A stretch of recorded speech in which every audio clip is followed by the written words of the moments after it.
This video will show you how to quote a payoff, receive the proceeds from your customer, and bring the lease to zero from an accounting perspective. Here in front of you, you have the demonstration version of TURBO-Lease. You will highlight the customer you'd like to quote a payoff, click the Edit Lease tab, and click the Payoff button at the bottom. The payoff setup will display. The payoff date you will set to the effective date of the payoff. You will then set the income method based on the structure of the lease. For a typical capital/finance lease, implicit rate is often chosen. This calculates as a principal-based payoff. For a true lease/operating lease, flow-through is chosen. This calculates the payoff as the sum of remaining payments. For our example, we'll do a capital lease. On the right-hand side, you can add a payoff charge if you'd like, and tax can also be added to that payoff charge. Over here in the lower right, we have the income method. This box will only display if you have the cash-based income accrual feature turned on. For our example, we will use the accrual method. When you have the settings you'd like, you will click the Show Payoff button. The Payoff Calculation screen will display. The math is shown on the left-hand side as how the payoff is calculated. The lease receivable is the original receivable on the lease. The receivable paid is the payments that the customer has made. In our finance/capital lease example, this is the unearned income or the future unearned. This gathers us a principal-based payoff.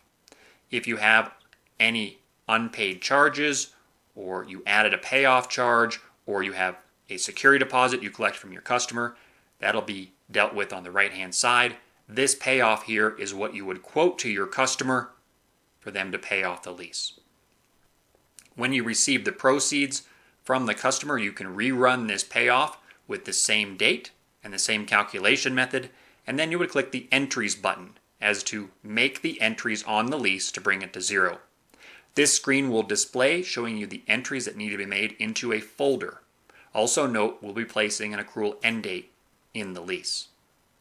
We suggest that you print this screen or take a screenshot of it. From here, we're going to go make these entries on the lease. I'm going to close this screen.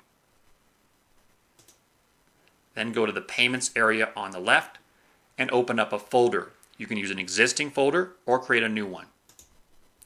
From here, we enter in the lease number and we follow the entries on the sheet. The first item is a J-type entry for the receivable. We specify the effective date of the payoff. The reference is a 14. The amount is negative from the entry sheet.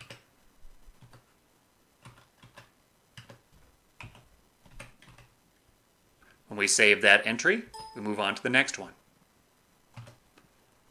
We have another J entry for the income adjustment. This is a reference 18 as shown on your sheet, and the amount is positive. We save that entry.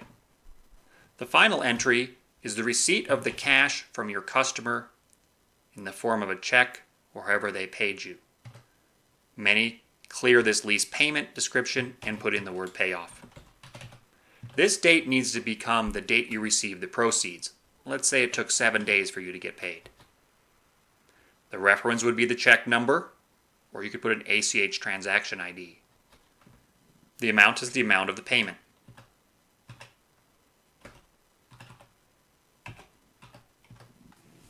When we save that, we've made all the entries we need to make in the payments area. The final step in your entries process is to go back and edit the lease and change the accrual end date to the effective date of the payoff.